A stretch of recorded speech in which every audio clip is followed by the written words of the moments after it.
La Bible audio, lecture du livre des Actes des Apôtres, chapitre 2. Bienvenue, chers amis, dans cette nouvelle lecture du livre des Actes des Apôtres avec le chapitre 2, c'est le grand chapitre de la Pentecôte.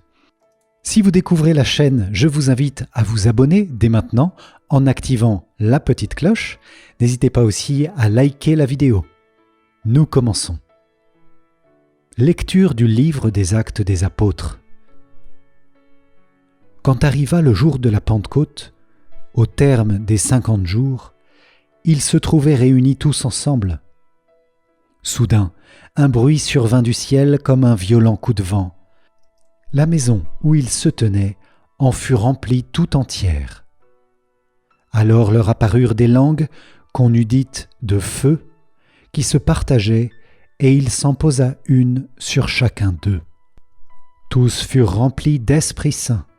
Ils se mirent à parler en d'autres langues, et chacun s'exprimait selon le don de l'Esprit. Or il y avait résidant à Jérusalem des Juifs religieux venant de toutes les nations sous le ciel.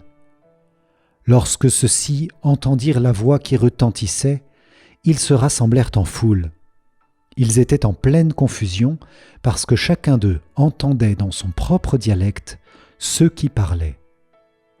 Dans la stupéfaction et l'émerveillement, ils disaient « Ces gens qui parlent, ne sont-ils pas tous galiléens ? Comment se fait-il que chacun de nous les entende dans son propre dialecte, sa langue maternelle ?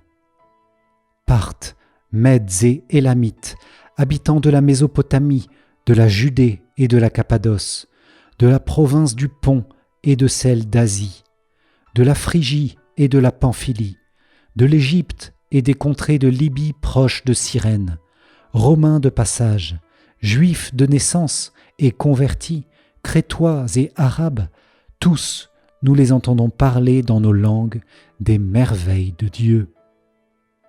Ils étaient tous dans la stupéfaction et la perplexité, se disant l'un à l'autre « Qu'est-ce que cela signifie ?»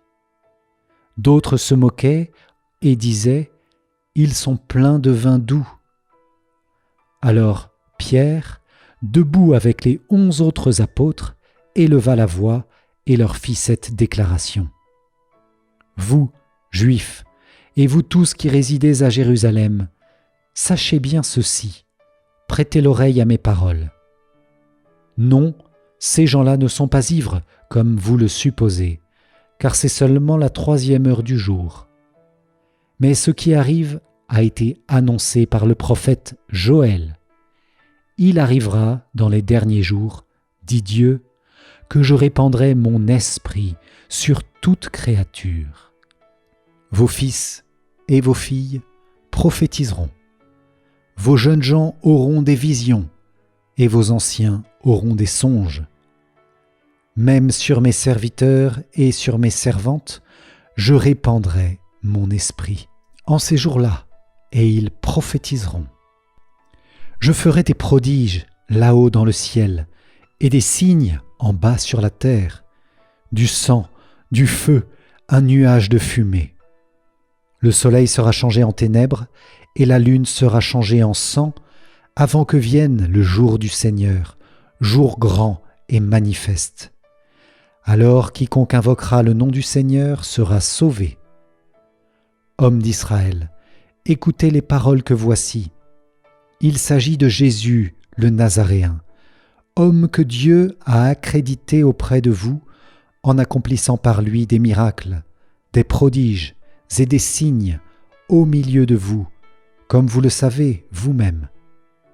Cet homme, livré selon le dessein bien arrêté et la prescience de Dieu, vous l'avez supprimé en le clouant sur le bois par la main des impies. Mais Dieu l'a ressuscité en le délivrant des douleurs de la mort, car il n'était pas possible qu'elle le retienne en son pouvoir. En effet, c'est de lui que parle David dans le psaume. « Je voyais le Seigneur devant moi sans relâche, il est à ma droite, je suis inébranlable. C'est pourquoi mon cœur est en fête et ma langue exulte de joie. Ma chair elle-même reposera dans l'espérance. Tu ne peux m'abandonner au séjour des morts, ni laisser ton fidèle voir la corruption. Tu m'as appris des chemins de vie, tu me rempliras d'allégresse par ta présence. Frères, il est permis de vous dire avec assurance au sujet du patriarche David qu'il est mort, qu'il a été enseveli et que son tombeau est encore aujourd'hui chez nous. Comme il était prophète, il savait que Dieu lui avait juré de faire asseoir sur son trône un homme issu de lui. Il a vu d'avance la résurrection du Christ dont il a parlé ainsi. Il n'a pas été abandonné à la mort et sa chair n'a pas vu la corruption. Ce Jésus, Dieu l'a ressuscité. Nous tous, nous en sommes témoins. Élevé par la droite de Dieu, il a reçu du Père l'Esprit Saint qui était promis, et il l'a répandu sur nous, ainsi que vous le voyez et l'entendez. David, en effet, n'est pas monté au ciel, bien qu'il dise lui-même « Le Seigneur a dit à mon Seigneur, siège à ma droite, jusqu'à ce que j'aie placé tes ennemis comme un escabeau sous tes pieds. » Que toute la maison d'Israël le sache donc avec certitude. Dieu l'a fait Seigneur et Christ, ce Jésus que vous aviez crucifié. Les auditeurs furent touchés au cœur. Ils dirent à Pierre et aux autres apôtres, « Frères, que devons-nous faire ?» Pierre leur répondit, « Convertissez-vous, et que chacun de vous soit baptisé au nom de Jésus-Christ pour le pardon de ses péchés. Vous recevrez alors le don du Saint-Esprit. Car la promesse est pour vous, pour vos enfants et pour tous ceux qui sont loin, aussi nombreux que le Seigneur notre Dieu les appellera. » Par bien d'autres paroles encore, Pierre les adjurait et les exhortait en disant « Détournez-vous de cette génération tortueuse, et vous serez sauvés. » Alors, ceux qui avaient accueilli la parole de Pierre furent baptisés. Ce jour-là, environ 3000 personnes se joignirent à eux. Ils étaient assidus à l'enseignement des apôtres et à la communion fraternelle, à la fraction du pain et aux prières. La crainte de Dieu était dans tous les cœurs, à la vue des nombreux prodiges et signes accomplis par les apôtres. Tous les croyants vivaient ensemble et ils avaient tout en commun. Ils vendaient leurs biens et leurs possessions et ils en partageaient le produit entre tous, en fonction des besoins de chacun. Chaque jour, d'un même cœur, ils fréquentaient assidûment le temple. Ils rompaient le pain dans les maisons.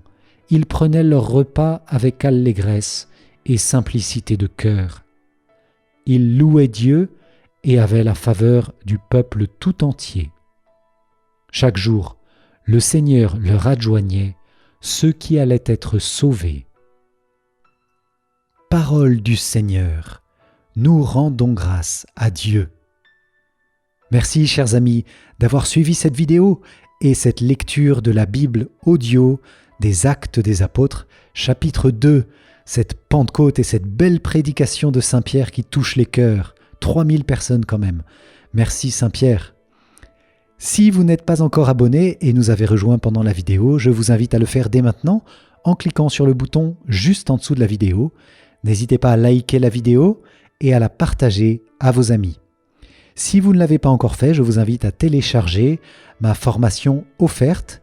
Il s'agit d'un livre numérique avec les 10 textes essentiels de la Bible pour avoir une vision d'ensemble de ce dessein d'amour de Dieu. Je vous dis à demain pour le prochain chapitre. D'ici là, soyez bénis, que Dieu vous garde. Amen.